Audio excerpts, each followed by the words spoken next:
Götaova Herrn Toma, usit Miaikan, Fertora Nakuma auf der Ausstellung, und aufgebaut in 3 Monaten.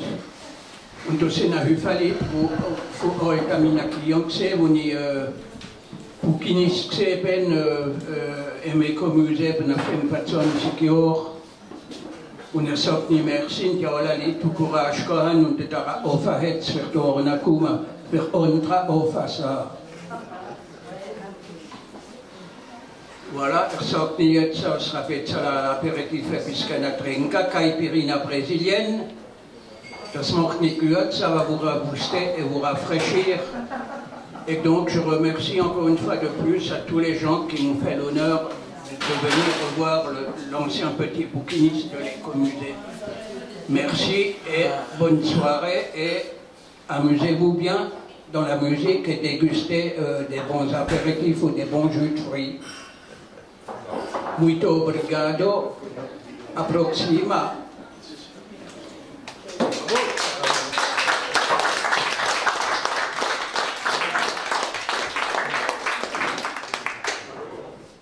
Voilà, jetzt gebe ich vor, mein Kamerad, den ich kennt, Salamon zum Moscheen und Jungs sind, in Abidjan, in Côte d'Ivoire, Herr Gilbert Stieflin, quand j'habite à la Bissauca.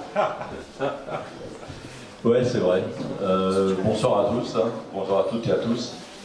C'est vrai que ça fait un bout de temps. Tout à l'heure, j'entendais des gens qui connaissent depuis je ne sais pas combien de temps. Nous, ça fait vraiment, Abidjan, c'était quelle année ça? 71. Très bonne mémoire, moi j'ai oublié ça. Non, 71. Oui, parce que j'ai des photos de l'époque. Mais à l'époque, on s'est connus. Il était la pièce rapportée, moi aussi d'ailleurs. Puis on s'est connus parce qu'on ne savait pas quoi faire de notre journée. Mon père travaillait dans le textile à l'époque sur Texunion, donc à Abidjan, Cotonou, on discutait tout à l'heure, là, ou des entreprises textiles en Afrique. Et Jean était là, avec son frère, et il était en visite, je ne sais pas ce que tu faisais là-bas, tu habitais là-bas, mais en visite. Et on s'est connus comme ça, et on s'est liés d'amitié parce que Jean est quelqu'un de très intéressant, très ouvert premièrement, mais très intéressant, parce qu'il n'y a pas que l'art qui l'intéresse, il y a tout qui l'intéresse. Et c'est comme ça qu'on est devenus amis, qu'on a fait un bout de chemin ensemble. Après, on s'est perdu de vue. Je t'ai retrouvé comme bouquiniste ici, à l'écomusée. Voilà. Et toujours dans le même état d'esprit, à être très curieux, à chercher des bouquins sur des dates d'anniversaire au Brésil. Hein. Oui, ça c'est mon hobby parallèle, même une passion, quoi. C'est-à-dire la recherche des liens entre l'Alsace et le Brésil. J'en ai découvert à peu près une quinzaine et tous évidemment documentés. Bon, ça c'est quelque chose d'incroyable parce que rechercher des bouquins sur une date d'anniversaire, sachant dans le monde on ne sait pas où ça se trouve vraiment, mais lui il savait où ça se trouvait. Et donc c'est provenance directe Sao Paulo, du Brésil. Et c'est comme ça qu'on est allé un peu plus loin ensemble, naturellement sur l'écomusée que je connais personnellement et où je suis actuellement aussi les développe. Mais c'est vrai qu'à l'époque, c'était une vraie aventure.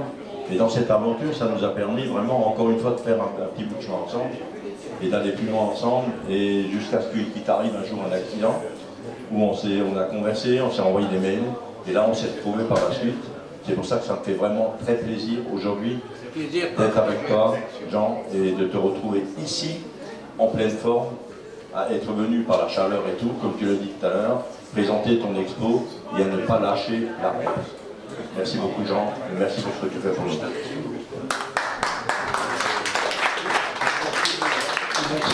Merci, ça va. Donc je rajoute une petite chose intéressante, c'est que j'ai un listing chez moi qui m'a été fourni par le Centre d'Histoire des Familles de Guebwiller. En 1872, il y a 180 familles alsaciennes du secteur qui ont quitté l'Alsace pour émigrer au Brésil et pas en Amérique. Personne n'a jamais fait de recherche là-dessus en dehors de moi. Et j'ai trouvé la trace d'une famille, Erhardt, qui a migré de Tannes au Brésil. Et j'ai retrouvé les descendants, et ça a fait l'objet d'un article à l'époque dans le journal Alsace et dans le bulletin historique de la ville de Tannes. Voilà, donc il y a quand même quelques liens entre l'Alsace et le Brésil. D'ailleurs, je vais vous montrer après des drapeaux d'une école de samba dans un quartier qui s'appelle Villa Kennedy à Rio de Janeiro. où on retrouve une maquette d'Auguste Bartholdi qui est là-bas. Ils ont des drapeaux et en surimpression, il y a la statue de la liberté. Donc Miss Liberty danse la samba à Rio pendant le carnaval et à d'autres occasions. On va vous montrer les drapeaux tout à l'heure, ils sont magnifiques.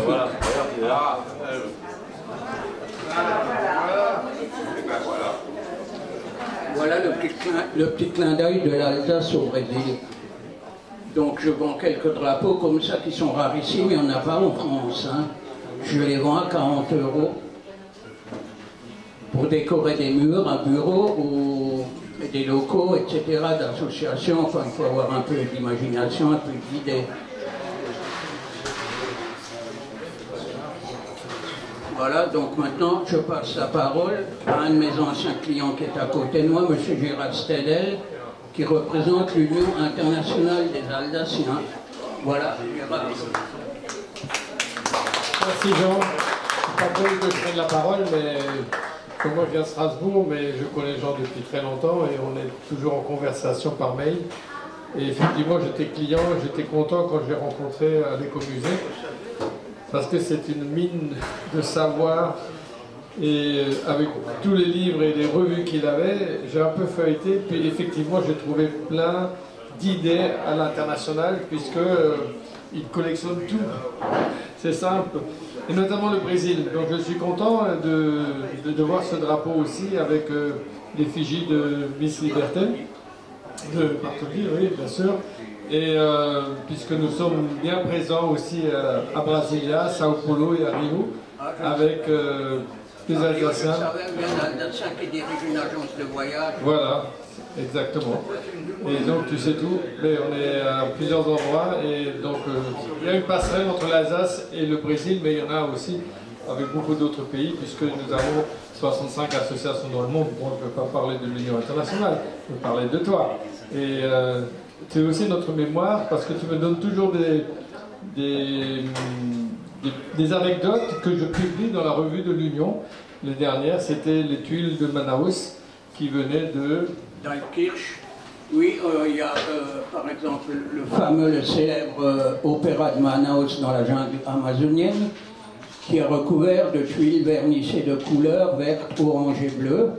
Et ces tuiles ont été envoyées là-bas avant 1900 par la tuilerie Gilardoni d'Alkirch. J'avais contacté l'Opéra-Théâtre de Manaus il y a quelques années de cela, et la directrice du patrimoine d'Amazonie m'a envoyé des photos des tampons en creux qu'il y a sous les tuiles. Tuilerie Gilardoni, Alsace, France. Évidemment, à l'époque, on n'était pas encore occupé par les Allemands, c'était avant 1870. Mais donc voilà, en plein milieu de la jungle amazonienne, il y a des tuiles alsaciennes qui brillent au soleil. On va peut-être en profiter pour remercier également Rosa. Hein, Oui, absolument.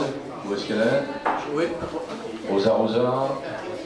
Ça y est, elle arrive. Elle va se présenter elle-même, hein, mais moi je la connais de par son restaurant à Sirène.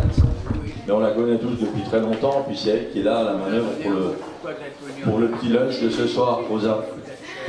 Bonsoir. Merci. Bon, merci à M. Mangold.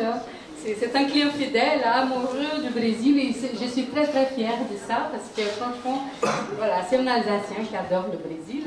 Donc merci aussi, je t'aime. Après, moi, merci à tous. Hein. Et j'ai le restaurant brésilien, c'est le seul restaurant brésilien de Loura. Donc c'est Samba Saveur, il se situe à Sirens. Donc ma passion de la cuisine, hein, ce que j'ai fait en fait, l'intérêt de partager avec vous, c'est ma façon, c'est ma reconnaissance, parce que je suis en France depuis 30 ans, je suis brésilienne d'origine, et en France, au Brésil j'ai eu un restaurant, mais en France j'ai donné aussi mes parts dans la cuisine. Donc j'ai fait ma formation en gastronomie et tout, et j'ai vraiment tiens à remercier ce pays qui m'a ouvert toutes les portes. Hein? Et aussi pour la gastronomie, pour la restauration, et j'ai appris beaucoup de choses, et aujourd'hui c'est mon tour en fait de montrer aussi un peu de la cuisine brésilienne. C'est un échange, je pense que je suis une privilégiée d'avoir été bien accueillie ici avec vous tous, hein, les Français, les Alsaciens. En Alsace, je suis depuis 20 ans, 21 ans. Avant, j'étais à Paris quand je suis arrivée en France. Et voilà, donc c'est super, c'est merveilleux. C'est déjà la deuxième fois que je suis ici pour apporter les petites mets du Brésil pour M. Mangold. Et ça me fait plaisir. Hein? Bon après-midi à vous et bon moment. Alors, ce qu'elle ne vous dit pas, c'est que moi, quand je l'ai connue, c'est Jean qui me la présentait. Et quand je l'ai connue, elle emmenait des plats à domicile. Pour commencer, c'était en entreprise. C'est seulement par la suite qu'elle a eu un restaurant et qu'elle a commencé dans ce restaurant-là. Je crois que c'est méritant parce que franchement dit, aujourd'hui, à la Chambre de commerce, en chef des entrepreneurs, Rosa, et là, franchement, c'est une démonstration pleine et entière. Bravo.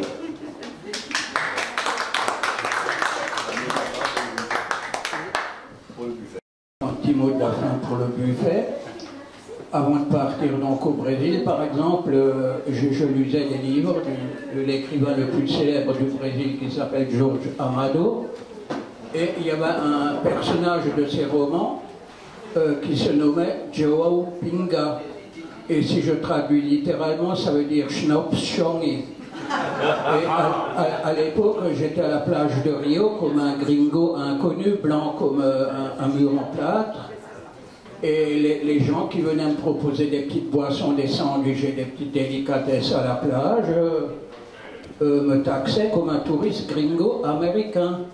Et puis un jour, un de ces serveurs de petites délicatesses au bord de la plage m'a demandé mon nom. Je lui ai dit, mon nom c'est João Pinga. Et il me répond, alors t'es pas un gringo toi, à partir de demain tout sera moitié prix pour toi. Donc ça sert de lire des romans. C'est authentique. Voilà, ben, je vous dégustez vos apéritifs, écoutez un peu de musique et profitez de cette soirée sympathique a priori. Merci.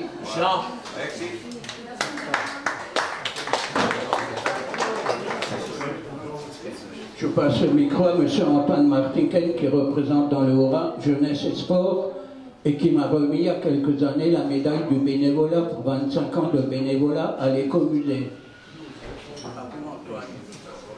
Alors Jean, évidemment, j'ajoute mes mots à moi, à celles qui viennent de se prononcer et surtout, à mon tour, je salue toutes les personnalités de personnes que tu vas citer qui sont invitées.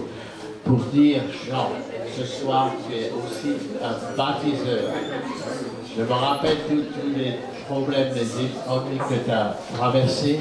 Tu es néanmoins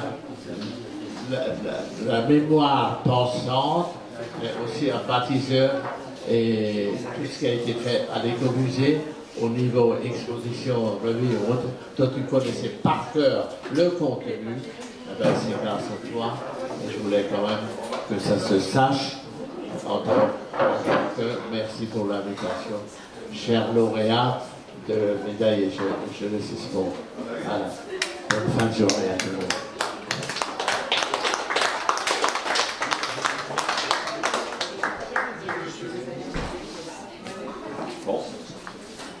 Et là, le bar est ouvert.